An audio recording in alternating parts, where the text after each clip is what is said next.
শুনানির আগের দিনই এসআইআর এর চাপে বিএলওর মৃত্যুর অভিযোগ। চোপড়ার মাঝিয়ালিতে বিএলও বিপিন টোপ্পোর মৃত্যু। এসআইআর এর কাজের চাপেই মৃত্যু, এমনটাই অভিযোগ তুলেছে তাঁর পরিবার। শুক্রবার সকালে হঠাৎ অসুস্থ হয়ে পড়েন বিপিন টোপ্পো। ইসলামপুর মহকুমা হাসপাতালে নিয়ে গেলে মৃত ঘোষণা করেন চিকিৎসকরা। বিপিন টোপ্পো প্রাথমিক বিদ্যালয়ে সহকারী শিক্ষক ছিলেন। ৭৮ নম্বর কাজীগঞ্জ বুথের বিএলওর দায়িত্বে ছিলেন তিনি।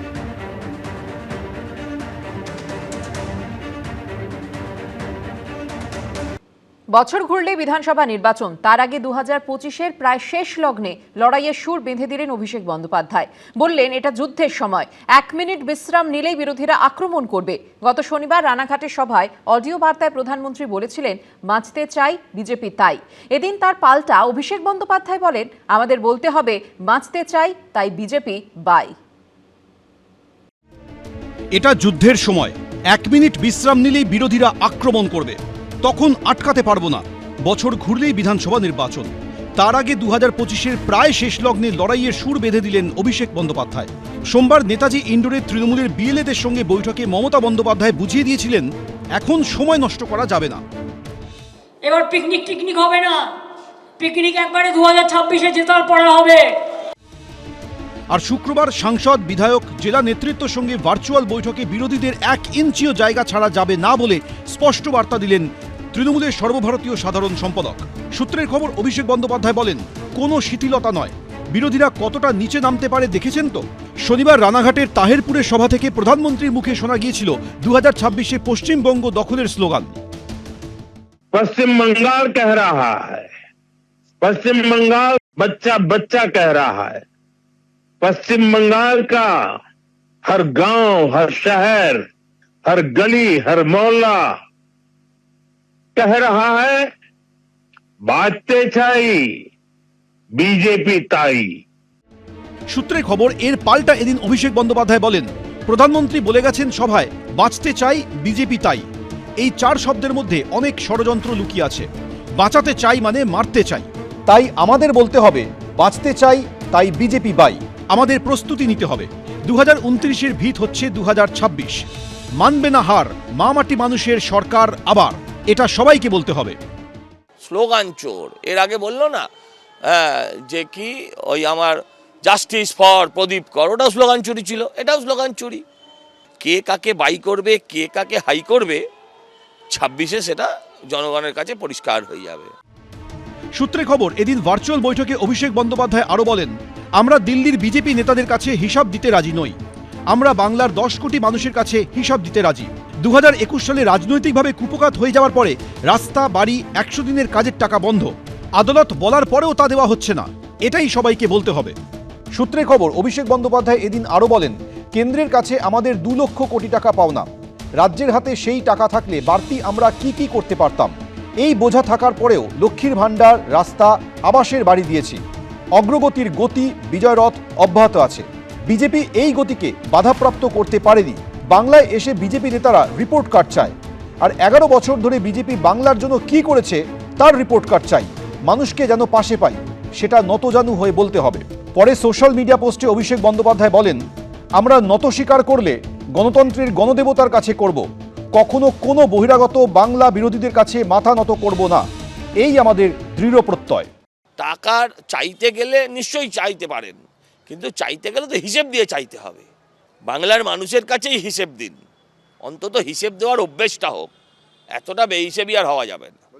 আদালত বলার পরে ওরাও অনেক কিছু দিচ্ছে না, দিয়ে দিচ্ছে না, আদালত বলার পরে দিয়েছে 25% দিয়ে দিতে বলেছিল, কোথায় দিয়েছে? মমতা বন্দ্যোপাধ্যায় যেই ঢালাও, মমতা বন্দ্যোপাধ্যায় সরকার যে উন্নয়ন করেছে, সেই উন্নয়নের পাঁচালীকে সামনে রেখে সমস্ত বাংলার ভূমিপুত্রের কাছে গিয়ে যাতে এই কেন্দ্রের বৈষম্য, কেন্দ্রের বাংলা ভাষার বিরোধিতা, বাঙালি বিরোধিতা, বাংলার বিরোধিতা, এর বিরুদ্ধে লড়াইতে গোটা বাংলাকে এক করার যে কার্যকরী প্রক্রিয়া, তার গাইডলাইন বেঁধে দিয়েছেন অভিষেক বন্দ্যোপাধ্যায়। সব মিলিয়ে বর্ষবরণের আগেই ২৬-এর লড়াইয়ের সুর বেঁধে দিলেন অভিষেক বন্দ্যোপাধ্যায়। কৃষ্ণেন্দু অধিকারী, উজ্জ্বল মুখোপাধ্যায়, এবিপি আনন্দ। প্যাটিস কাণ্ডে দলের অস্বস্তি বাড়ালেন বিজেপি সাংসদ অভিজিৎ গঙ্গোপাধ্যায়। মারধরের সঙ্গে যারা জড়িত তারা দুষ্কৃতকারী, তাদের বিনাশ চাই, মন্তব্য অভিজিৎ গঙ্গোপাধ্যায়। তমলুকের বিজেপি সাংসদের এই মন্তব্য ঘিরে নতুন করে বিতর্ক দানা বেঁধেছে। একজন দরিদ্র মানুষকে এইভাবে হেনস্থা করা, এখানে এই যারা করেছে এরাই দুষ্কৃতী, বিনাশ তাদেরই চাই। ব্রিগেডে প্যাটিস কাণ্ডের পর 3 সপ্তাহ পার, কিন্তু এই নিয়ে বিতর্ক এখনো পিছু ছাড়ছে না। এই ইস্যুতে বিজেপির অস্বস্তি যখন ক্রমশ বাড়ছে, সুর চড়াচ্ছে বিরোধীরা, তখন সেই অস্বস্তি আরো বাড়ালেন তমলুকের বিজেপি সাংসদ। একজন দরিদ্র মানুষ, খেটে খাওয়া মানুষ, সে কায়িক পরিশ্রম করে কিছু উপার্জন করতে চাইছে, তাকে এভাবে আক্রমণ করাটা ঠিক নয়। একেবারে ঠিক তো নয়, ভুল, অত্যন্ত খারাপ কাজ। অনেকেই বিভিন্ন উপদেশ দিচ্ছেন যে আপনার শত্রুবোধ তৈরি হয়নি। তো যাদের এই শত্রুবোধ তৈরি হয়েছে তারা এই শত্রু তৈরি করুন এবং শত্রুবোধ নিয়ে আরও বেশি কাজ করুন, এগিয়ে যান। 7ই ডিসেম্বর ব্রিগেডে 5 লক্ষ কণ্ঠে গীতা পাঠের অনুষ্ঠানে এক প্যাটিস বিক্রেতাকে মারধরের এই ভিডিও ভাইরাল হয়।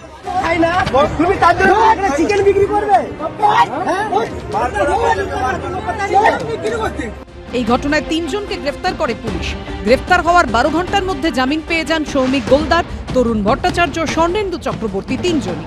এরপরই তাদের সম্বর্ধনা দিয়েছিলেন বিরোধী দলনেতা শুভেন্দু অধিকারী। যারা গ্রেপ্তার হলেন তারা যখন জামিন পেলেন তাকে আপনার দলের তরফ থেকেই সম্বর্ধনা জানানো হচ্ছে। হ্যাঁ, এটা আমি শুনেছি, কিন্তু সম্বর্ধনা যারা জানিয়েছেন তাদের সঙ্গে আমার তারপরে আর কথা হয়নি। যদি কথা হয় আমি তাদের সঙ্গে সে বিষয়ে কথা বলবো। ব্রিগেডে প্যাটিস কাণ্ডে শুভেন্দু অধিকারীর উল্টো মত শোনা গেল তমলুকের বিজেপি সাংসদের গলায়। মমতা ব্যানার্জির একটা চোখ বন্ধ বলে ওদের গ্রেপ্তার করেছে। মমতা ব্যানার্জির পুলিশ উচিত ওই আপনার ননভেজ বিক্রি করতে গেছিল ওখানে এবং মিথ্যে কথা বলে ঢুকেছে, পরিচয় আড়াল করে ঢুকেছে, তাকেও ধরা, তার বিরুদ্ধে তো এফআইআর হয়েছে। ধর্মের লজিক তো চলে না।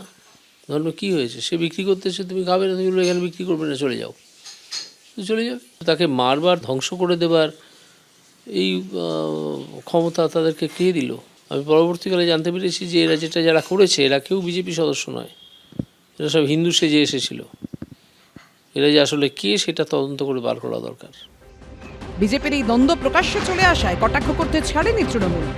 অভিজিৎ গঙ্গোপাধ্যায় তিনি সম্ভবত একজন ধর্মনিরপেক্ষ মানুষ। তার এই বিজেপিতে যাওয়া, বিজেপির আইডিওলজিকে নিজের প্ল্যাটফর্ম হিসেবে ব্যবহার করা, এটা বোধহয় তিনি তাঁর মানে নিজের সঙ্গে খুব সুবিচার করেননি।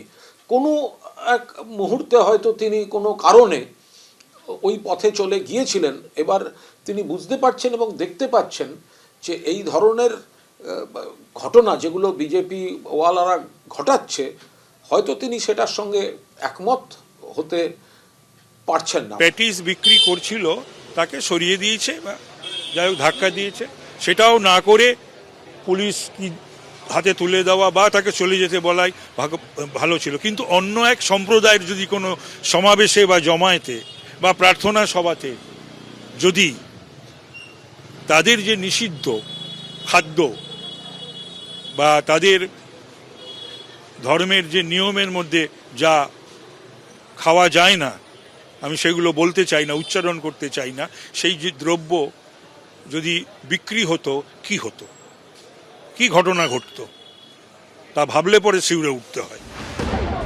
সব মিলিয়ে প্যাটিস কাণ্ড নিয়ে এখনো সরগরম রাজনীতি। কৃষ্ণেন্দু অধিকারী ও উজ্জ্বল মুখোপাধ্যায় রিপোর্ট, এবিপি আনন্দ। এবিপি আনন্দ, এগিয়ে থাকে, এগিয়ে রাখে।